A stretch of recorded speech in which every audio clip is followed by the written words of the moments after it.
Welcome, everybody. This is TPIM SR Live. Roll the clip. Yeah, more than a little bit. Yeah, but it was fun. Where'd you live when you were living here, and what were you up? That was back in the days when you were early days. I was out by the University of Chicago on 55th Street. That building that they put right in the middle of the street. It's the only city in the world where the politics is so strange. You can build a building in the middle of the street and make cars go around. Right? And so I was there, and that's how I met my wife. She was at the University of Chicago, and I was taking a shortcut through, and she thought I was a professor. Honest mistake, but a good one. Yes. Turned out pretty well. How many years now? How many years? 50. 50 years. No. Love ain't got nothing to do with it. She told me when we first got married, if you ever leave me, I will hurt you. And hurt will keep a brother home for a long time. And there's another word that'll keep a brother home that Michael Jordan found out about called half. My problem is, I guess like a lot of black men, I didn't know how strong. So I've always said the strongest two forces in the history of America has always been the black woman and the black church. But I didn't realize how smart she was until that. Well, there's certain things that happened that, Kobe Bryant, remember that incident? A white woman accused him of raping her. Right. And he went home and bought his wife a $4 million diamond ring. Now, if a white woman tonight accused me of raping her and I go buy a $4 million diamond ring, she'd get 2 more white women. It adds up real fast. You hear me? Because she got enough sense to know wherever that ring came from, there's a matching necklace and bracelet. And sometimes you just kind of forget, you live with, you take them for granted, And I don't know why most Americans have not been able to see that the whole rhythm have changed.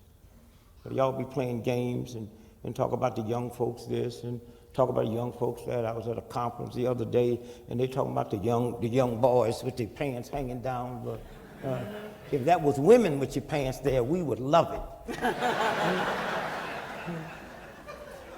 And so my reaction is simple. That's cool, but why is this a priority? Hitler never wore his pants down. The mafia, you can't find people more immaculate than them. Huh?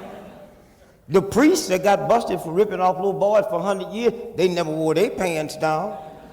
The problem is when you try, because your spirit is not there, to identify wrong by the way it looks, then you're in trouble.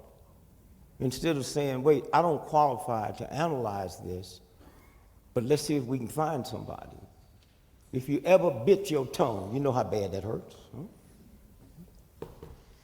These white children go stick their tongue out and run 5 screws through it, and they're not taking painkiller, and y'all so arrogant and on a crazy side of nothing, locked up with greed, you don't even know what that means. Anytime your young folks start inflicting pain on themselves, then you better watch it. If you go back and check and find out why the Chinese hate the Japanese, because of the invasion in 1933. And they had instructions not to kill the leaders. Every young Chinese man you see with a tattoo blow their brains out, and you don't even know what they knew, that tattoo represents revolution. So y'all can laugh at these children if you want.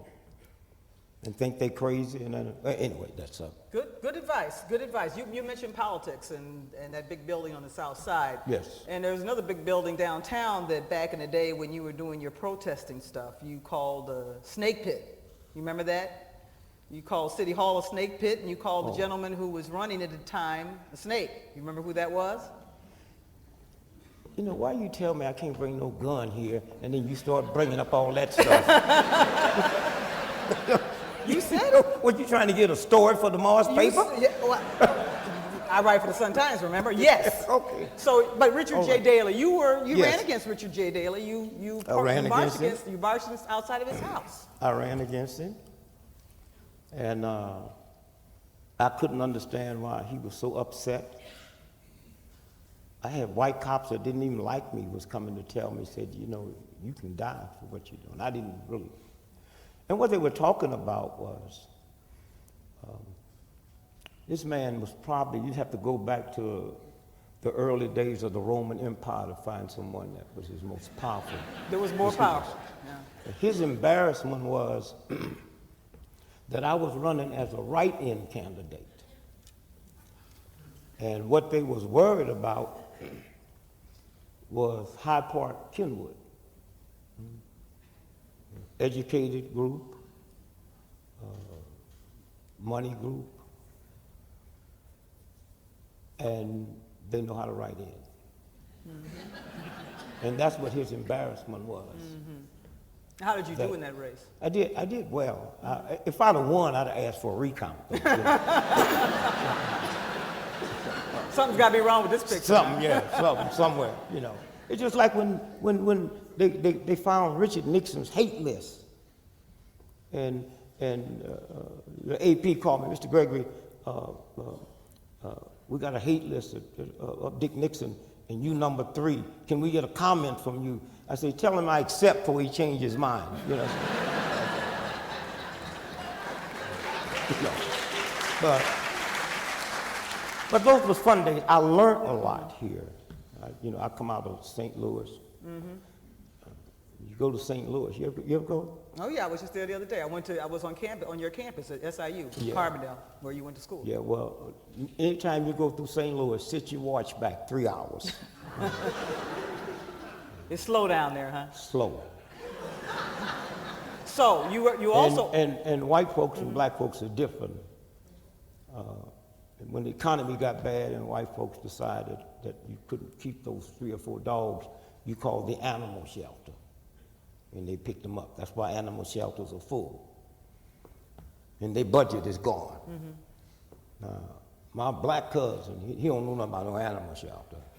He got 5 pit bulls that he realized he lost his job, he couldn't feed them. So he carried them in his car 30 miles outside of St. Louis to a little town called Kenlock and just let them go. They beat him home.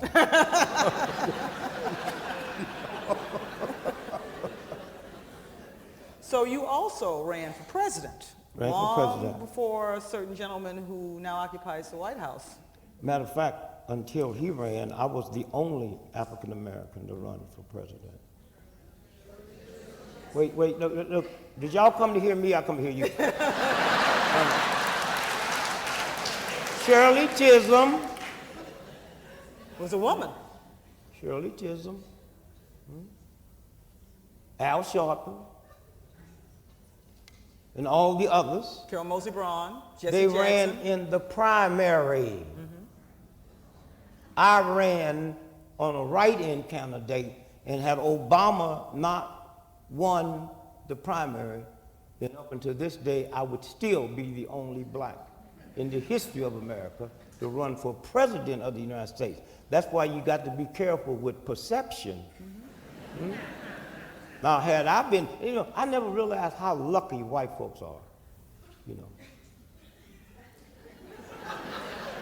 I mean, when you finally get an African American that's your president, he's a nice, polite one.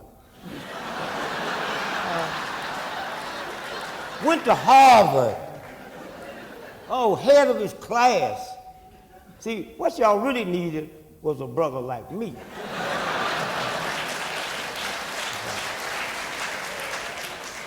And you'd have had a lot to write about. Oh, yeah. Because my first act, after I was sworn in, would go to the White House and dig up that rose garden and plant me a watermelon patch. Well, Michelle's got that garden. Maybe you can talk to her about that now. No, they They're not into that, huh? They are kind of, and there'd been no white folks in my cabinet. Y'all didn't laugh on that one, did you? And you black folks, the only way you'd qualify to be in my cabinet, you had to go no further in school than the 3rd grade. So how do you think Barack Obama's doing so far? Well, I haven't put my cabinet together yet. Let me do that. Okay, all right. Then you can tear his apart. You see, my belief is this. If these white folks that messed up this country this bad with cabinets, with PhDs, and some of the wealthiest people in the world, and if we end up with this mess, let me try something different. Some Negroes ain't never been to school, can't read, can't write, and let's see if we can change it. Well, I got a cousin outside of St. Louis, Jabbo. He'd be my Secretary of Defense. And I can just see these white folks on 60 Minutes. Jabbo, now that you're Secretary, what you planning on doing about defense? Say, first I'm gonna fix it, then paint it.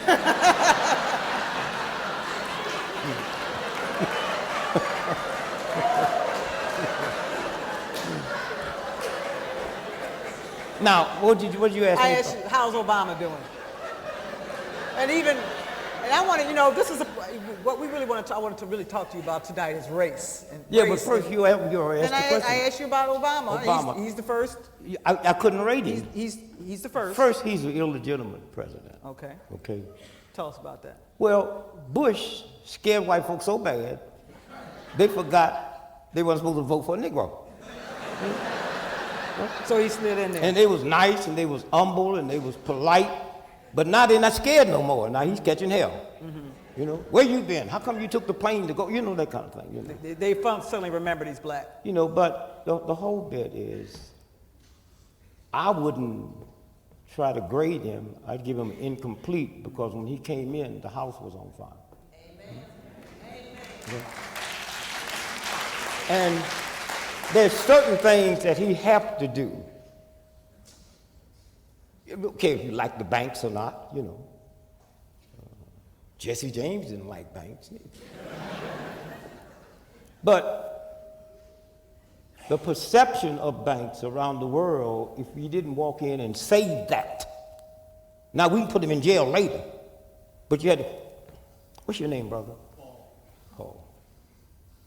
The real one? I thought I heard something. No, the earthly one.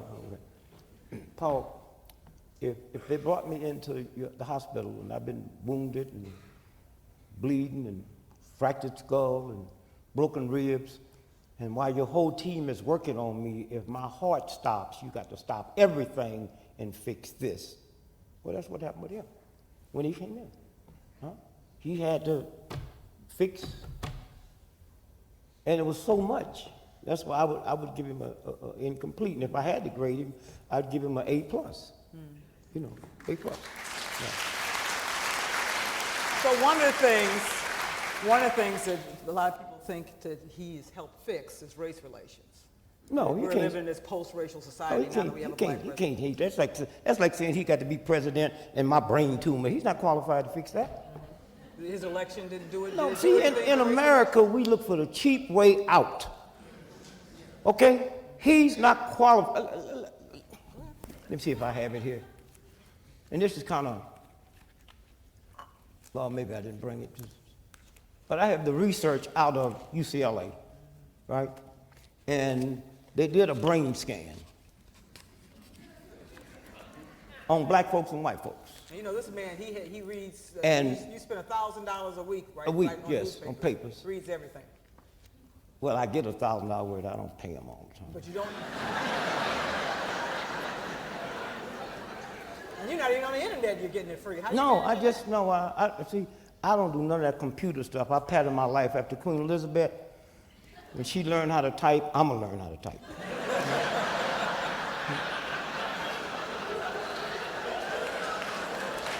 You know what I mean? Queen Elizabeth, you see, if I say something about white folks tonight, you can be guaranteed I'm not talking about you. See, what I mean by that, white is not a color, it's an attitude.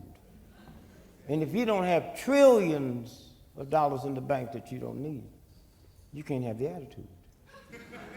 I'm talking about Queen Elizabeth type white folks. And most of the black folks, y'all know we owe y'all a serious apology because we mad at the wrong white folks. White folks we mad at couldn't help us if they liked us. Matter of fact, they'll kill you on the way to get me. And I guess what I'm trying to say is Queen Elizabeth made $360 million every 24 hours just interest on her money. Now them bees white folks. They're not honest, they're not ethical, they're not spiritual, they're not godly, but they don't lie. You see, we're going to war to protect our interests. And real white folks, the real white folks run the planet, he never had a job. Never had a job. And so it's that whole piece of what we tolerate. And God have kind of blessed us because the only thing that makes us a little safe, and we haven't had them do to us what they did in Germany with Hitler, is we don't have an honest demagogue in America. Yeah. Hitler, with all his craziness, he was honest. He told what he was going to do. He wasn't stealing money and all that. And so consequently, if we stop being frightened, and stop being afraid, and then we can see, we sit here and know that the Wall Street boys determine what legislation, and you ain't going to say a damn thing about it at all. We take stuff off of them that we wouldn't take off of each other. But that's okay. That's why I can't understand how you call yourself Christians and can be for capital punishment. Well, for two reasons. First, don't you know the state killed Jesus? So how can you cry over the crucifixion of Jesus and be for capital punishment? He was killed by the state. He wasn't run down by some drunken chariot driver.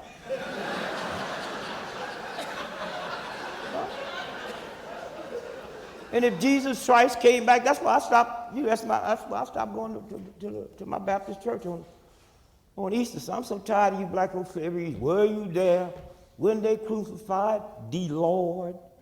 You know, that's a cheap song to sing 2,000 years later. You wasn't there then, and most of you wouldn't show up now. And if Jesus Christ came back to America today and bugged the wrong people, they give him an electric chair. Yeah. Then all us Christians be walking around with big chairs around our neck, right?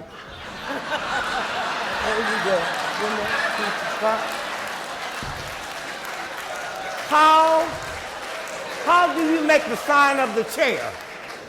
How do you make the sign of the chair?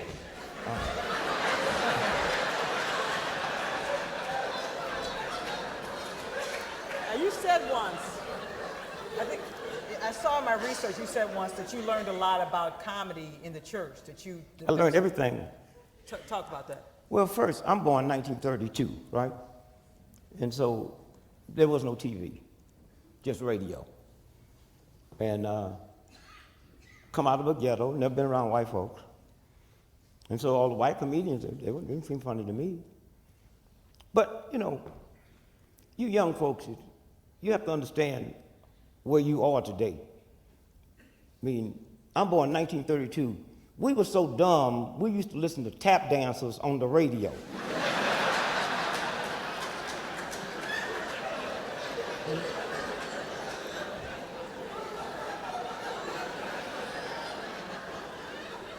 I mean, can you believe, especially you old black folks.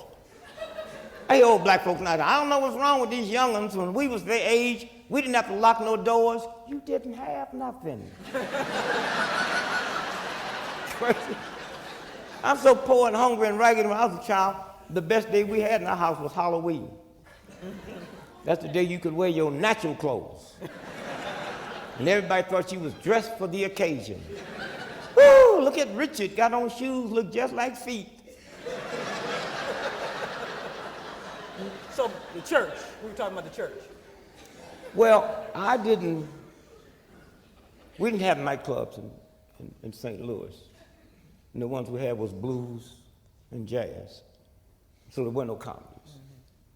So when I hit it big and someone said, where did you learn your comedy, and I realized mine's not comedy, it's humor. And I learned the black church, black preacher. I can just speak for black preachers, white probably the same. Have a new sermon every week, 52 sermons, and don't have Hollywood writers. And never give the same sermon over. And they are funny. They don't leave the house to go to church to tell you jokes. It's just something when you into that zone. Like the funniest laugh you ever had in your life didn't come from no professional comedians, come from friends and relatives. You'd be laying all over on the floor, they tell the same jokes every Thanksgiving, the same way. The difference between being funny and being a comedian is timing. Timing. Huh? Well, why would you need timing if you talking from your spirit, from your heart? And so that's what I realized, that Hugh Hefner, before Hefner brought me in, He brought you to the Playboy Club. Playboy, right? a Negro comic couldn't work white nightclubs. You could sing, you could dance, but you couldn't stand flat-footed and talk. You were the first flat-footer. First. Now, before that, when I look at the Bill Cosby's and the Richard Pryor's and all these brilliant black comics, I think about in the last 100 years when we weren't permitted, how many of those did we waste? How many of them was there? And so consequently, before that, we was hustlers. Not negative. When the supermarkets won't let me sell my oranges in the supermarket because I'm Negro, I set a stand up outside and say, that's called hustling.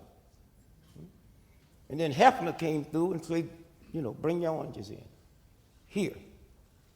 And if you go back and check the records, in those days, they always put Negro in front of my name, which didn't bother me. Negro comedian.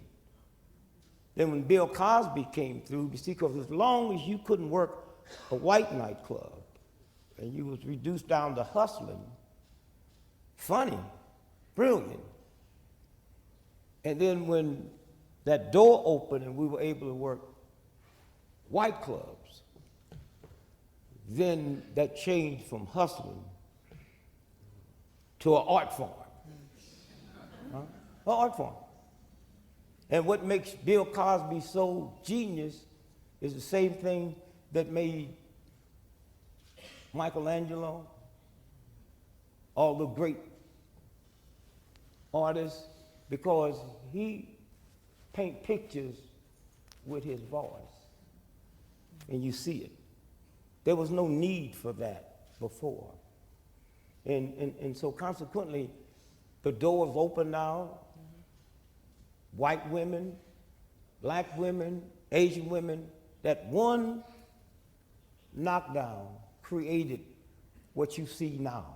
What do you think of some of the comics that are coming along now? I love them. Chris Rock. I love them. One of my grandchildren told me, if you go to the movie, Granddad, and the music too loud, you're just too old to be in there.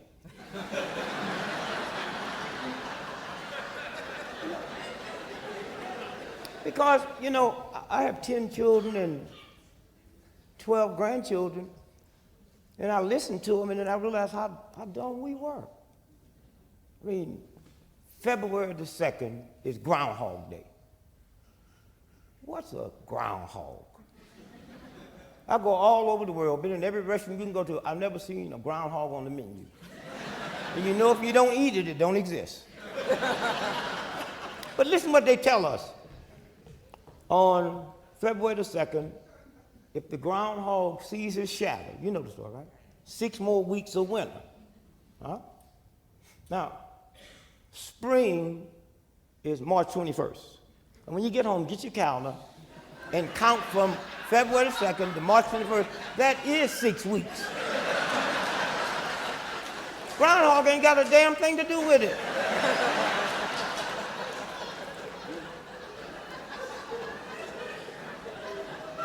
You see how easy it is?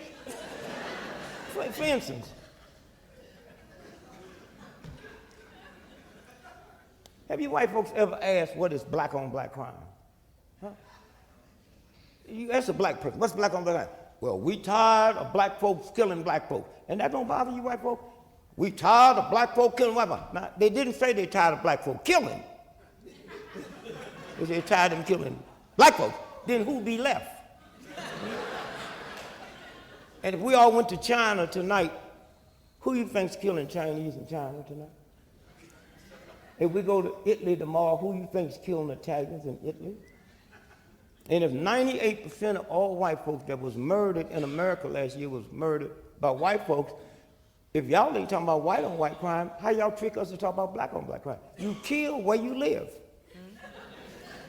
And if you black folks tired of black folks killing black, join the Urban League, the NAACP, get with Jesse Jackson's push, get out here and join us and integrate this country. And I guarantee you, if I'm living over there in that white suburban neighborhood and my old lady make me mad enough to want to shoot somebody, I'm not going to get in my car and drive back to the ghetto. So, but all you have to do is just listen, huh? They got all kinds of stuff on TV, but as long as it's these big corporate America putting it on there. Turn on TV and they're talking about, I can't think of the pill they give you for men. Oh, Viagra. No, the other one. Viagra is a 2.5 hour erection, this other one. Come on, help me, y'all know. Cialis! Oh, white folks, you know what it is. Yeah. And if you white folks don't believe there's a difference between black and white, they tell you if you have a 4-hour erection, go to the emergency room. In my neighborhood, a 4-hour erection is called a treat.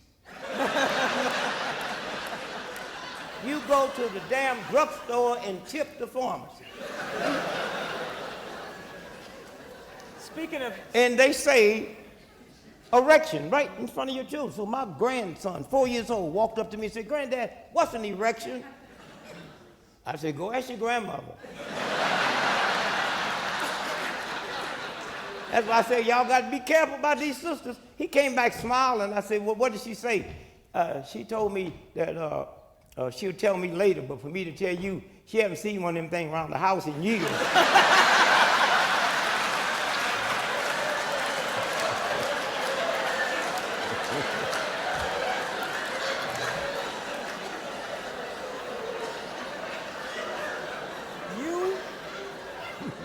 You were once 350 pounds. You once weighed 350 pounds, as I understand. You smoked 4 packs of cigarettes a day. Every day. You drank a 5th of scotch every day. day. You were having a good time. Only reason I didn't do drugs wasn't no room. And look at you now. Obviously, something's happened. Something happened. What happened? What got you on that whole health kick? You created some wonderful nutritional products that really took off. Happened here in Chicago. A black woman, way before anybody knew about the human body and what you should eat, named Dr. Fulton. And she sent me, she had a health food store. You see, I thought good nutrition is whatever you was eating, if you liked it, it didn't run out till you got enough.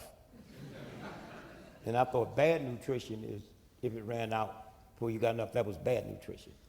And it was funny, I drink a 5th of scotch every day and smoke 4 packs of cigarettes every day. And nobody ever called me a nut. When I went into health, they said I was a health nut.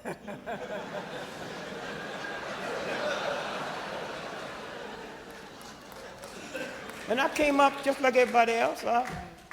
You know, doctors, that's all I knew.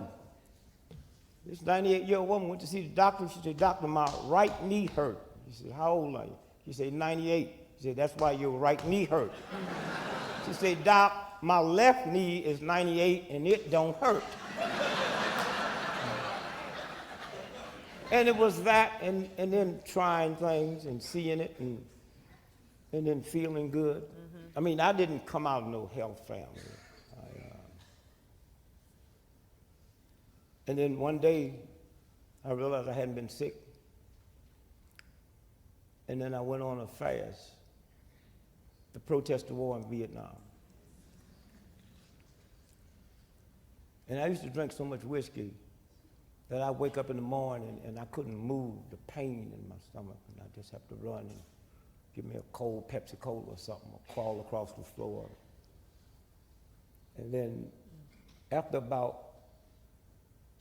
18 months of being a vegetarian, I didn't even know what vegetarian, I never heard vegetarian. Because back then, when I stopped eating meat, when you went to a restaurant, they gave the vegetables away. It's called side order. You order whatever you want, and the rest of it went with it. You coming in, not gonna order this steak and talking about this side order, they wouldn't even wait on me. But 18 months, my sinus trouble left, and mine was so bad, if I moved within a 50-mile radius, I'd have a sinus attack. Now remember now, I'm still drinking and smoking. And then, 6 months after that, my ulcers disappeared. And then that's why I slowed up and said, wait, it must be something to not eating animal product. And you know, we call it, you know, meat. No, it's called flesh. Meat is called the meat of the apple, the meat of the orange. See how they switch words on you? The meat of the nut, you know. And the three strongest animals in the jungle, the gorilla, the elephant, and the rhinoceros, they ain't never ate nothing but fruit and berries. My problem was that once you do something that dramatic, all my black friends, they became scientists. How come you don't eat no meat? What do you do for protein? Well, when you love people, you can explain things to them and it gets through. I said, well, the three strongest animals in the jungle, the gorilla, the elephant, the rhinoceros, well, they don't eat no meat. Matter of fact, the meat you eat don't eat meat.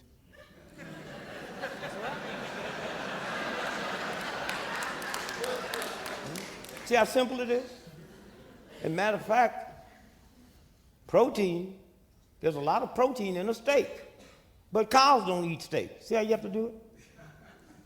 And then little by little, and then when I lost the weight, I'll be honest, I don't think I could have lost the weight had I not been fasting. I went 40-day fast to protest the war in Vietnam. And then I extended it to another 40 days. So I went 40 days on water, and 40 days on fruit juice, and 40 days on fruit, and 40 days on water. And when I got through, I was 92 pounds. Wow. Down from 350. And I had stopped smoking and stopped. I didn't mean to, you know. See, I advocate that people belong to AA to take a drink on the way because that other stuff ain't worked. You know, that drink is the 13th step. You know. And so what I did is, had I stopped smoking and drinking at the same time, then I probably wouldn't have been here now. Because I would have thought it was the smoking and drinking that changed it. But I was smoking and drinking, and the only thing I had changed was animal product. Anything died starts decomposing. Decomposition is mucus and pus. You can retard decomposition by refrigeration, but is your stomach a refrigerator or incubator? So it speeds it up. I don't have no problem with how you eat. I have a problem that the people who's ripping you off do not tell you. And it's hard for you to listen to somebody else when all the stuff you eating that's bad, your mother gave it to you, your church gave it to you, your state gave it to you. So why would you believe somebody else? And so when you sit and you look, are you all aware that nowhere on this planet that's not locked into some kind of money, financial arrangement with us, will take our food from this country because it's genetically engineered? And if you know anything about Europe, they call it Frankenstein food. Huh? And they will not take your potatoes because all white potatoes and red potatoes is genetically engineered, and there's a hormone in there that one day you'll find out about, but it might be too late. And none of them countries will use it. And the whole world's laughing at you now because it's a strange phenomenon that's going on. We don't understand up until this year, 98% of the folks died from the flu were 65 and over. Y'all been reading that? This year is different. Yeah. This year, 87% of the flu deaths is 65 and down, with the highest number from 36 to 20. And all over the world, they laughing, saying genetically engineered potatoes. They're getting it from the fast food. Now let's look at it. China's the most populated country in the world. They've had 300 cases and no deaths, no fast food, no potatoes from here. Okay? India, populated, 37 cases. Russia, none, but you know how they lie. You know? And so it's that whole thing. Yeah. Now, 3 top killers in America. You know, people ask me, I'm 77, right? They say, you look so well. How do you know when you're getting old? You know when you're getting old. When somebody compliment them beautiful alligator shoes you wearing and you barefooted.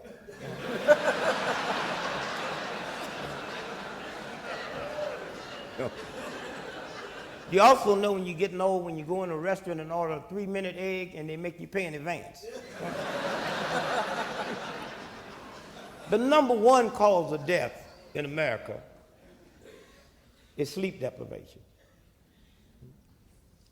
Number 2, dehydration. And number 3, lack of physical fitness. All of them are free, all of them is a gift from the universe, but we don't have time. And then you have to pay a price. So I was telling my wife the other day, I'm 77, she's 72, and we don't have a prescription between the 2 of us. Wow. And that's tragic. you know, that's, you know, and so if you drink the water and walk. This black woman came up to me and she said, you know, you say walk, but I got a bad leg. Walk bad. Walk the same way you walk when you go buy them lottery tickets. I'm sorry, you. That's okay. It's just about time. I want to give the audience a chance to weigh in here and ask you a few questions. But so get ready if you have questions. We're going to have someone walking around the room with the mic. But I just want to go do a real quick riff with you. Yes, please. On some names, because okay. You just know so many people and know so much history. And I just yes. want to give me a line or 2 on each one of these names. Lillian Gregory. My wife. My daughter asked me one day. She said, Dad. Those of y'all know me, I'm brilliant. They just is out. All their life they finished. I come out of the ghetto with no education. I'd be scared when somebody called me Dad. So she said, Dad, she was like 7 years old. She said, we doing this essay, and I had a choice to do it on space astronauts or do it on the family. So I decided to do it on family. And I asked Mother, can I interview you? And I said, yes. So she said, how did you propose to Mom? And I said, well, Michelle, me and your mother got married on February the 2nd, and you was born on March 28th. She said, oh, I think I'll do it on the astronauts, right? Michael Jackson. Michael Jackson. Michael Jackson, I knew him personally. I could not tell you 10 friends of his because I didn't know him from that level. I put him on a 30-day water fast, and he went on a 30-day water fast. We can call Michael crazy and all of that if we want, but when Michael died, he owns, right to this minute, 50% of Sony Records, which is worth about $40 billion. Now, what he didn't know, but I got this from friends from British intelligence, that under the land in Netherlands is more oil than is in Kuwait. Okay? And so, as close as we was, I didn't want to get involved with that with him because I got it for some friends for me. He had the mind of a child. He asked me one day, why am I so strange? Why am I so weird? I said, well, you are that. But I said, how old are you? That's 10 years ago. I said, I'm 40 years old. And I said, well, Michael, you've been a star since you was 5 years old. Now, I can't use the word I used to him here. But you read it in. I said, Michael, you 40, and since you're 5 years old, you never had to beg a woman for sex. I said, think about that. I was married 40 years then. I said, I've been married to Lillian for 40 years. I'm still begging. And if I had to take off 77, if I had to count all the time that I begged for sex, I'd be about 15 years old now. Huh? But think about Michael. Yeah.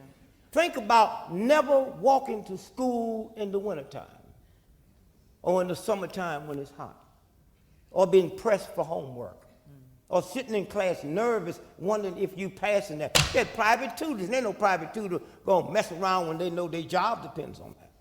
So all of those normal things. One more. Room service. One more. Room service. You ever had room service? You eat at the restaurant? You know the strange thing about room service in a restaurant? You can't smell the food. When you're at home, you smell the onions and the garlic and you smell everything. So all his life, I told Michael one day, I'm surprised you get up in the middle of the morning, open up the refrigerator and the light come on, you don't start doing your act. But he was that genius, but who wouldn't be if all they had to do was that? Huh? They didn't have to worry about money, huh? They didn't have to worry about this, they didn't have to worry about that.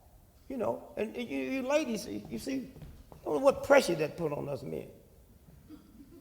I tell the people about Clarence Thomas. Now, some of y'all don't like Clarence Thomas, but you got to understand, Clarence Thomas was poor, black, rural, mama couldn't read or write.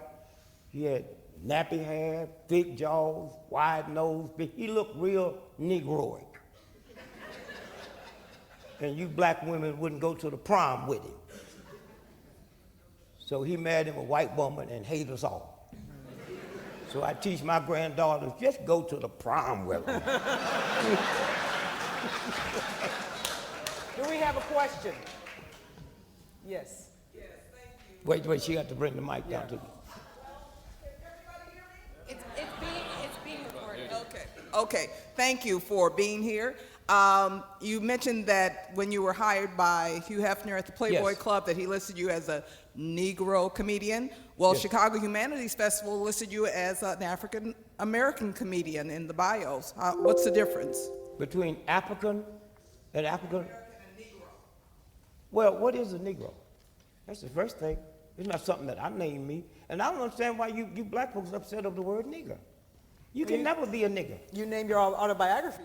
Nigger, yeah. Nigger. And if I had a child, it would be guaranteed right now at 77, God would bless me and give me a boy child that would grow up to be the greatest athlete in the history of the planet. Greatest runner, greatest distance runner, greatest hurdler, greatest football, basketball. I'd name him nigger, so y'all have to sit in the radio and say, and nigger cuts to the left. Not nigger. And you better not say that nigger, because his name ain't that nigger. His nigger is nigger. And then all at once, the O.J. Simpson trial came through, and millions of people believe he did it, but he beat it because the way Mark Furman used the word nigger. So someone other than us decided it's going to be switched to the N-word, and black folk went along with it. You think my Jewish brothers and sisters be stupid enough because some Germans was upset over Hitler, they changed the word swastika to the S and concentration camp to the C word? If you ask Jews all over the world, what did Jesse Jackson say to make you mad? He said, Harmytown, not the H word. And that's what I love about if I had to be born over again, I want to be Irish. Why? Because they didn't call Irish nigger, they called them drunken fighting Irish. Okay, and what they did, they took the word drunken off and carried fighting Irish to Notre Dame. Okay. Anybody over here? Question? We have a mic. Question? Did you finish, y'all? Okay. Thank you. So you don't have any problem with that word? Huh? You don't have any problem with that word? Look, if I juiced the orange right now and threw it on you, if you stupid enough to believe you're an orange, then you something wrong here. Just because somebody throw that on me. If I say, all you hoes in here stand up, you get mad, you a hoe. I didn't call your name. It's a game. Yeah. And look, When the gays was in the closet, they couldn't be cops, they couldn't be principals of schools, and a lot of jobs they couldn't get. When they came out the closet, things changed. So how come coming out the closet is good for everybody except me? We're going to put nigger in the closet. America is mature enough to deal with that filthy word. It didn't come from another planet. It was created right here by homegrown American boys. And let me tell you something. When I was growing up as a child, there was a lot of people scared of their headaches. They didn't want to get checked because they might find out it's a brain tumor. Well, you keep lying and covering up stuff, and you'll die just like them old folks died that didn't want to hear the truth. Somewhere, you women didn't get to be pilots and president, all these men, because you hid the fact. You let them know we don't like what's going on. And when I think about, if I was a white woman, I would just tear up the 15th Amendment. 15th Amendment gave black slave, ex-slave men the right to vote. And you didn't get it till 1920. And you came over on the boat with the boy. Huh? And so when you stop and think about it, no, you can never be a nigga just because somebody, all right, let me put it this way. You billionaire. Now go to Neiman Marcus and run up your account. Just because I call you a billionaire don't make you one. And the problem that bothers me, that anything negative you call, you can take that, but if I called you a billionaire, oh, you must be crazy. And so somewhere, that's why I have a problem when you hide anything. Huh? We are where we are now in America. We're a better nation now than we was before the King and the Civil Rights Movement because we was hiding it. And now we got to get to the point. The paper I was looking for was this. Y'all can probably punch it up on the internet. UCLA Psychiatrist Department did a huge piece where they put a brain scan on 100 white folks. And it showed up on a huge screen, the brain. And they had all the segments, happiness, sadness, fear, fright. And out of them 100 white folks, they showed them pictures of their family. It's already been prearranged. Pictures of the family, pictures of where they grew up, pictures of folks they knew when they were little children. And you could see this lovely, quiet tranquility. Then they showed them a picture of a black man. And 63% of them, fear damn near jumped through their skull, and they're not aware of this. Now, put that on hold. They took 100 black folks, hooked them up, did the same thing. Showed them a picture of a black man. 64% of them reacted the same way. You don't qualify to change this if you don't know what go on in the human body. We played long enough on this emotional crap. Now let's sit down and bring in some honest folks, not some old people that want to trick scientists. I'm in Budapest not too long ago, and they talking about climate change.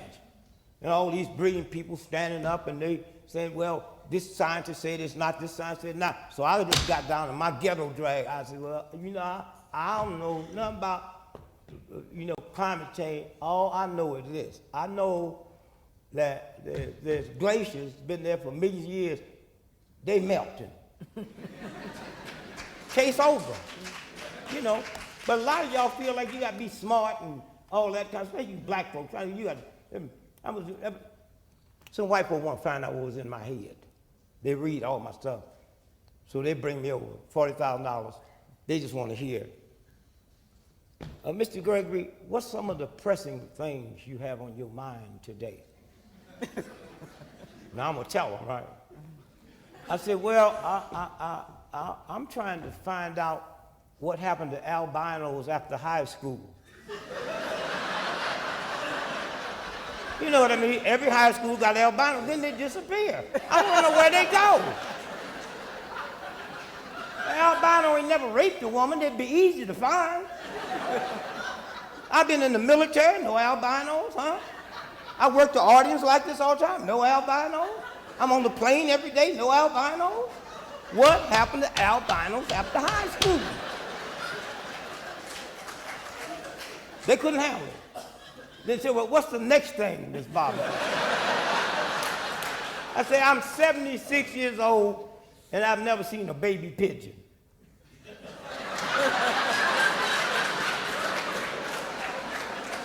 I don't know nobody that knows somebody that's seen a baby pigeon.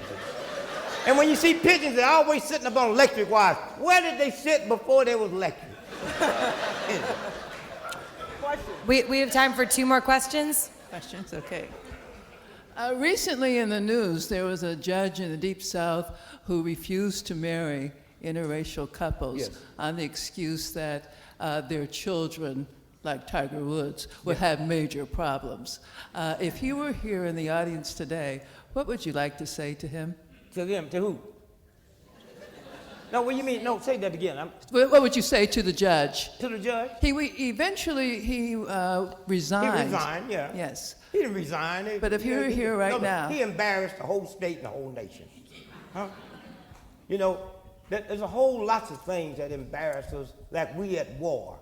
We got a democracy now that we're exposed to the whole world, and this is just not some thug on the corner. This is a judge with that attitude. Well, there's a whole lots of Americans got that attitude. And we tolerate it because you can hide your feelings. You don't have to come out, you know.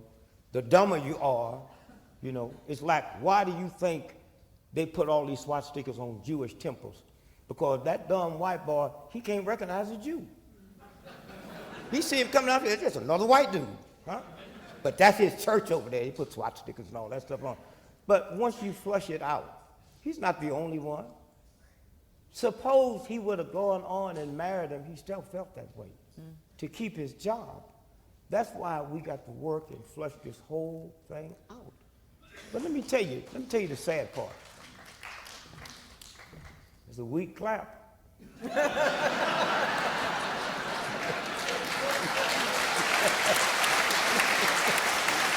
There you go.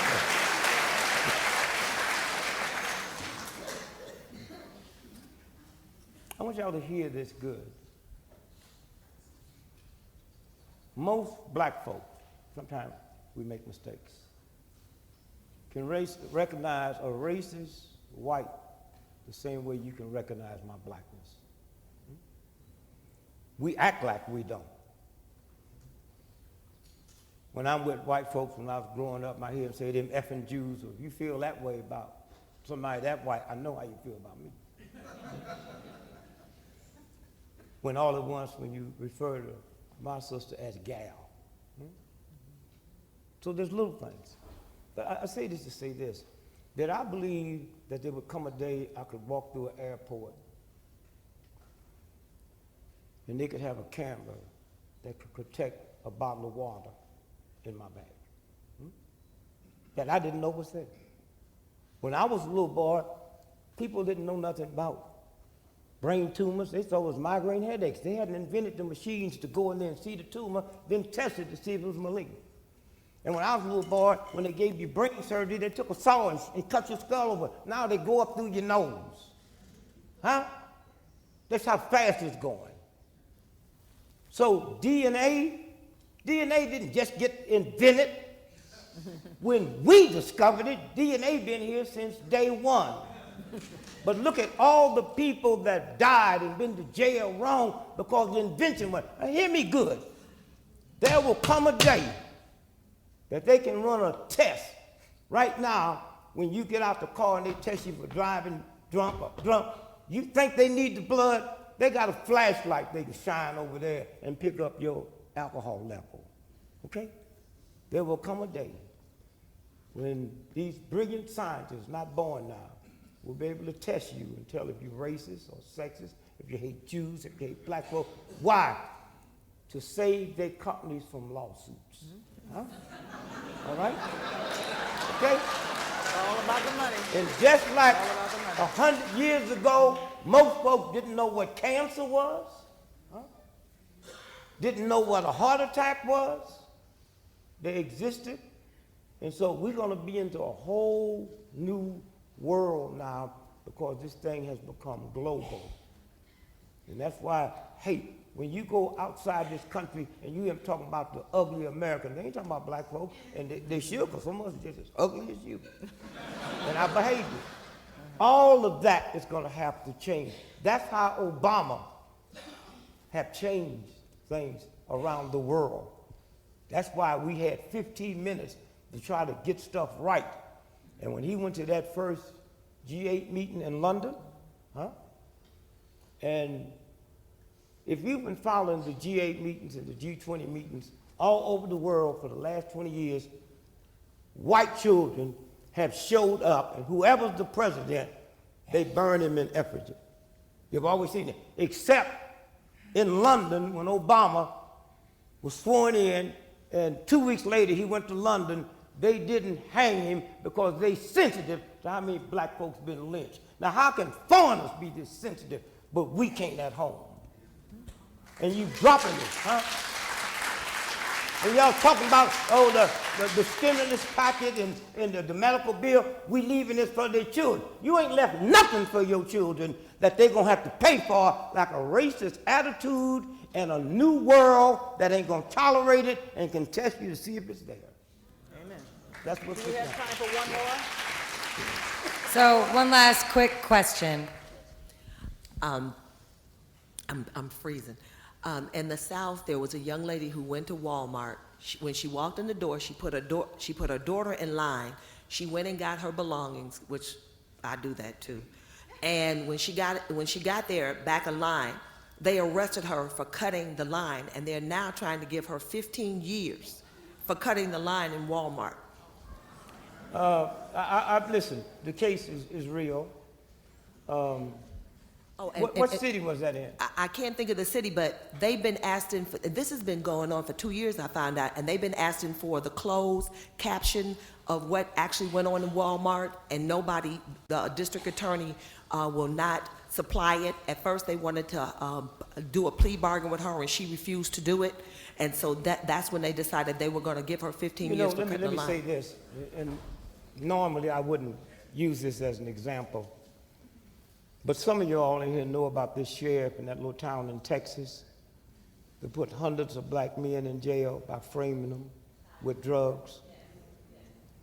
Some of y'all know what this Daly machine did to black men, and if it wasn't for that white dude, that investigative reporter that talked about how they tortured them. The John Burge case you talked about. Yes, okay, and found out how many of them. So it happens all over. Every now and then they get caught. Have y'all heard about that little town in Pennsylvania, all white, where all them judges just got busted because they found out they was in cahoots with the white companies in New York that build the jails, and then they wanted to build youth center jails.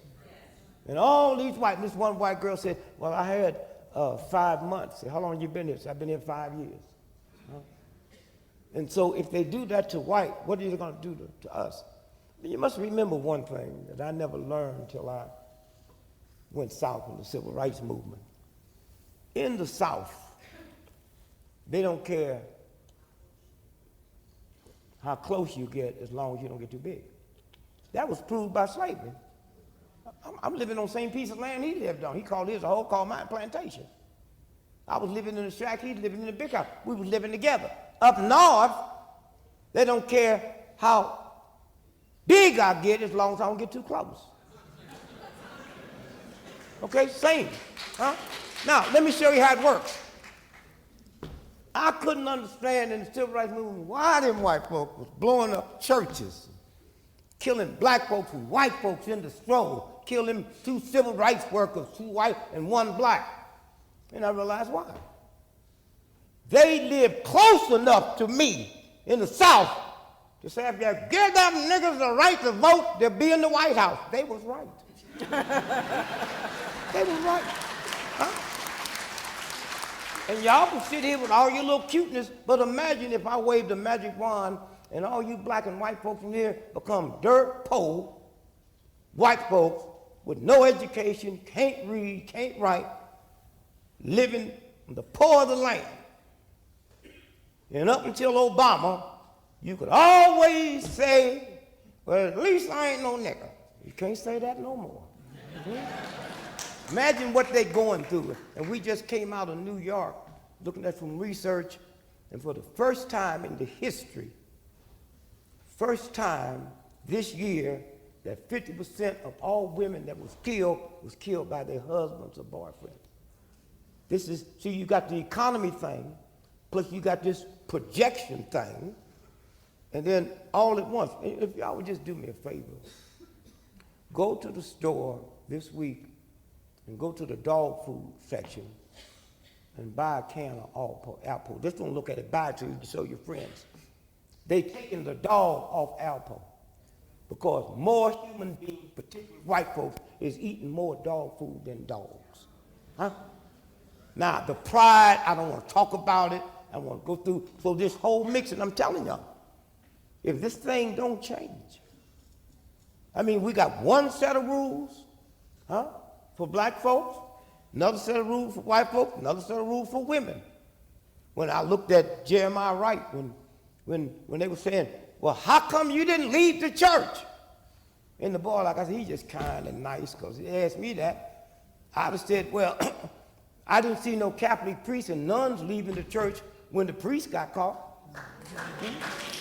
So why I got to be different? Huh? Hillary asked the question. I got on the radio and said, Miss Hillary, whatever Jeremiah was doing, he wasn't breaking the law, but your husband got caught doing it in the White House. That was a violation of the law, and he insulted and he shamed you and your daughter around the world. You didn't leave him. So the rules changed. Now, let me just close with this. The question you asked is getting a lot of attention, and something will happen. The reason the justice of the peace or the judge had to step down is getting attention. It's getting attention.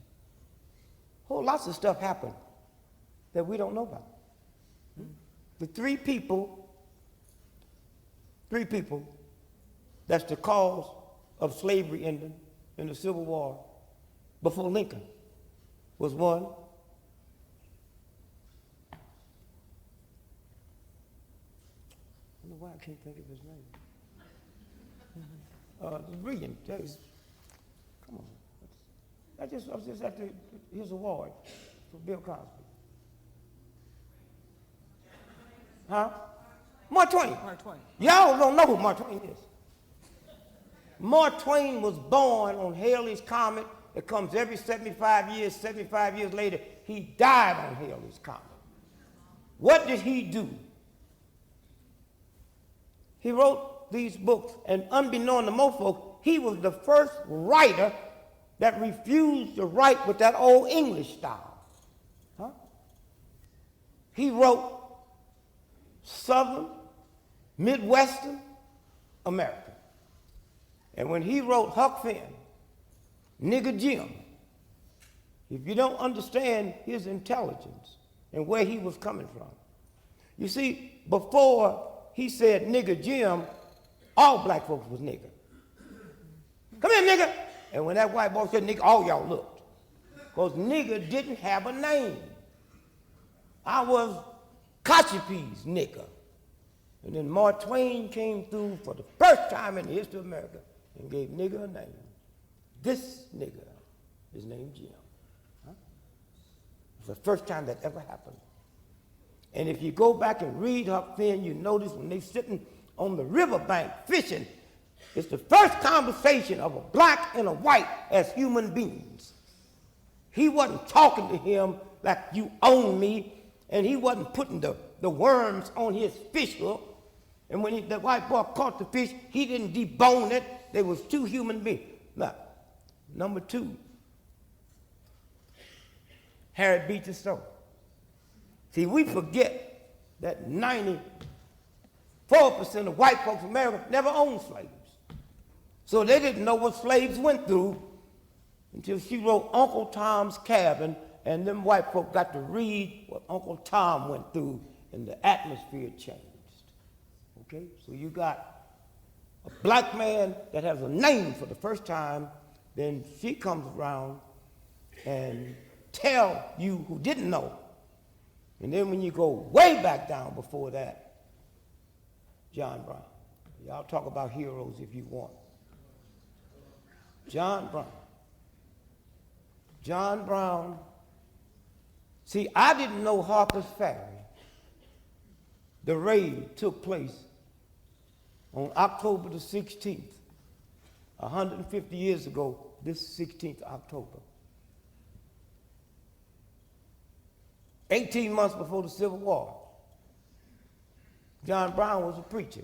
Y'all talking about some radical Islamic? He woke up one day and said, God told me to free him. And he got him a little posse together, a little group, including his sons, and raided Harper's Ferry. It was one of the 2 places in America where the government stored ammunition. And he went there where there was 100,000 guns and said, we're going to get these guns and give them to the slaves. How 16 people going to get? But the fear was so frightening. They got him, they killed most of them. His 2 sons shot him, gave him a trial, sentenced him to die, and they hanged him on December the 2nd. And this coming December 2nd, I'm going to be at the very spot in Charlestown, West Virginia, where he died, just to say to his spirit, we got you. Let me tell you what happened. As he walked out of the jail to go be hanged, he slipped a note to the newspaper reporter that read, for what you're doing to the black people, you will pay for it with your blood. And 16 months later, the Civil War. And when them Union soldiers was fighting, what was they singing as they marched to the front to kill or be killed? John Brown and John Brown. That's how important he was. You don't know it now because that part is here. If you go to Washington, D.C., go to Lincoln Memorial. He's known all over the world for the Emancipation Proclamation. There's people that know of Lincoln and never knew he was president. If you look at that huge Lincoln Monument, not one word up there about the Emancipation Proclamation. Okay? Only in America. Only in America. And so, have this thing changed? You see, I don't need to be validated by nobody. There's a universal God force. My validation's already in. Not what I can sit here and tell you. I only think I got one bad blemish on my thing. I don't pay my bills. Now, I don't know if the real God's into that. If it is, then I got some explaining to do. You know. But I don't know if y'all remember when that tree fell on my car, squashed it down, Right, and everybody thought I was dead. Right.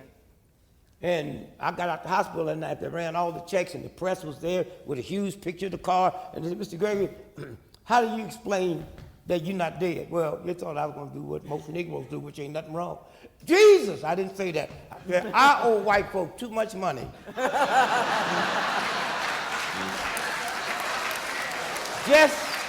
just my Neiman Marcus account. Now, I say that to say this. 40 years ago, when I'm running in Mississippi for my life, did I ever believe that I could stand here tonight and tell you in Mississippi tonight, a black man's head of Mississippi State Troopers, black woman's head of social services? Did I ever think I would see today that white folks would ask me to comment on white folk problems? I'm coming back from Europe 3 weeks ago, and CNN's there at Kennedy. I mean, Gregory, you think we'll ever catch Bin Laden? I say, we? I ain't looking for him. I'm still trying to find out who my daddy is. Thank you, baby. Thank you, Dick. Thank you so much. Thank you for watching the video, and I hope that you will support me on Patreon. The link is below. As always, live your life without hate, envy, or greed. And as always, let's try to be kinder to each other. Peace.